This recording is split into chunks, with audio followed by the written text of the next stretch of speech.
हा बालासाहेब आडे सर परली वैजनाथ यांचं स्वागत करण्यासाठी आमचे प्रिय असे पीडी सर यांना मी विनंती करतो की आपण आडे सरांचं स्वागत करायचं.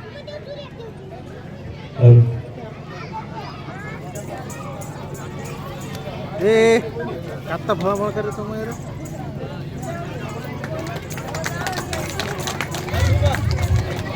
हॅलो मान्यवरांचा सत्कार करताना एक ओळ आठवली. अतिथी देवो भव कैती है भारत की धरा. अतिथि देवो भव कैती है भारत की धरा. स्वागत करके आपका हम निभा रहे परंपरा.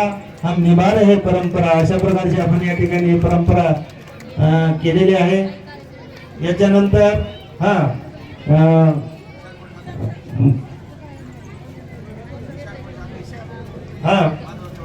माधव चव्हाण सर गंगाखेड्यातल्या एका ग्रुपचे खूप मोठे अध्यक्ष आहेत. आपल्या समाजातील लोक त्यांच्या सोबत आहेतच, पण इतर समाजाचे सुद्धा खूप प्रकारचे लोक आहेत.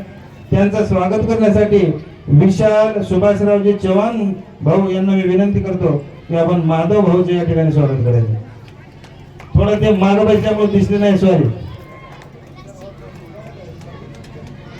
याच्यानंतर आता आपलं जवळपास स्वागत समारंभ संपलेला आहे. आता आपण प्रस्ताविक या ठिकाणी घेणार आहोत. प्रस्ताविकेची जबाबदारी आपल्या देवीनगर येथील दाजी म्हणजे देवीनगरचे जवाई राहणारे परळी आडे सर बालासाहेबजी सोमनाथ आडे सर यांना मी विनंती करतो की आपण आपल्या थोडक्यामध्ये प्रस्ताविक आणि मनोगत या ठिकाणी व्यक्त करायचं.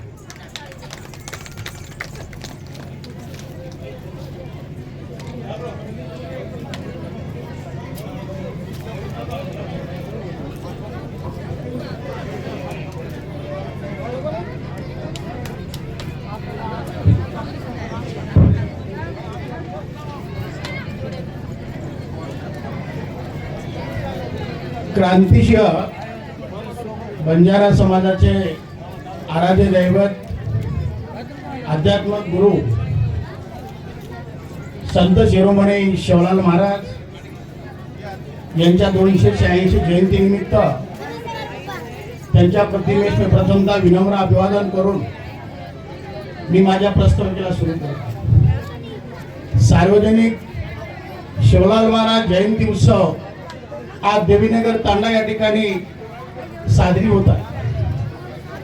या निमित्त या मंचावर उपस्थित असलेले सर्व बंजाराची काशी म्हणून संबोधले गेलेले पौरादेवी, या काशीचे महंत जितेंद्र महाराज आज या शिवलाल महाराज जयंतीचे प्रमुख पाहुणे म्हणून या ठिकाणी मंचावर उपस्थित आहेत.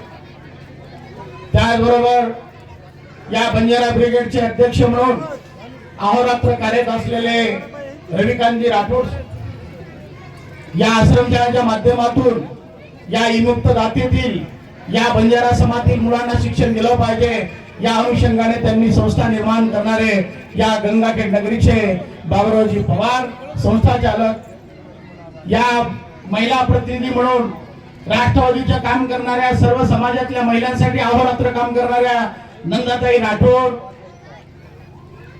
ॲडव्होकेट साधनाताई राठोड, युवा उद्योजक अंबादाजी राठोड, रेणुकाताई राठोड आणि या कार्यक्रमाचे अध्यक्ष बुजुर्ग सन्माननीय अंबादाजी पवार साहेब आणि आमचे सहनिबंधक PS राठोड आणि सन्माननीय मंच, मी सर्वांचे नाव घेऊ शकत नाही कारण खूप आहेत.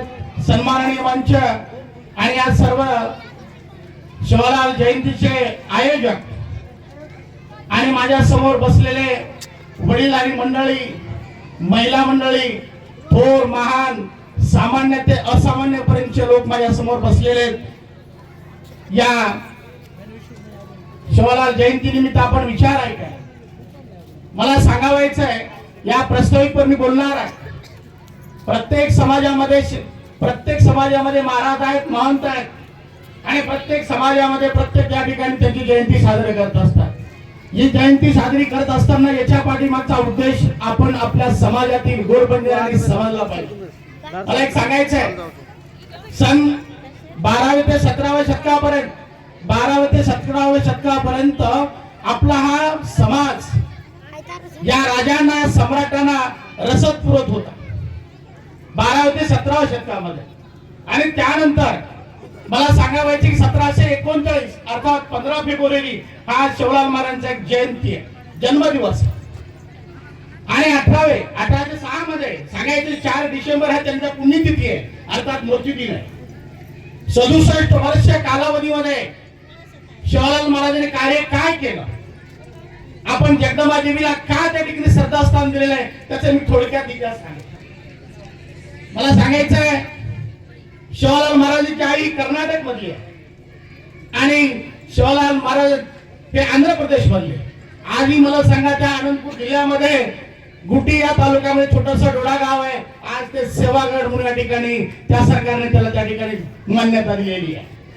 आणि या 12 वर्ष झालेलं विवाह होऊन भीमा नाईक आणि धरमणी हे पती पत्नी 12 वर्ष झालं विवाह झाल्यानंतर 12 वर्षानंतर त्यांना मूल बाळ या जगदंबेच्या कृपेने आशीर्वादाने त्यांना मूल जे झालं ते मूल झालं म्हणजे ते सेवा. मुळामध्ये नाव त्यांचं सेवा होता. लाल ही एक उपाधी आहे, लाल ही पदवी आहे, लक्षात घ्या. जसं आपण महात्मा म्हणतो, महर्षी म्हणतो, हे ही पदवी आपण नंतर दिली, तर सुरुवातीला सेवा भीमा अशा प्रकारचं भीमा नाईक तुझ्या वडिलांचं नाव. आणि भीमा नाईक अत्यंत श्रीमंत. 17व्या आणि 18व्या शतकामध्ये सांगायचं की भीमा नाईक, कारण आपला हा समाज जगामध्ये आणि राज्याच्या सीमेवर राहत होता आणि राज्याच्या सीमेवर राहत असल्यामुळे याचा फायदा असा झाला, प्रत्येक राज्यामध्ये व्यापार करण्याची संधी ती फक्त आपल्या समाजाला मिळाली, लक्षात ठेवा. आणि म्हणून भीमा नाईक अत्यंत श्रीमंत होते. लिहिलं जातं, मी वाचलंय की त्यांच्याकडे 4000 ते 5000 बैल आणि गाय होते. याचा त्या काळामध्ये तंत्रज्ञान उपलब्ध नव्हतं.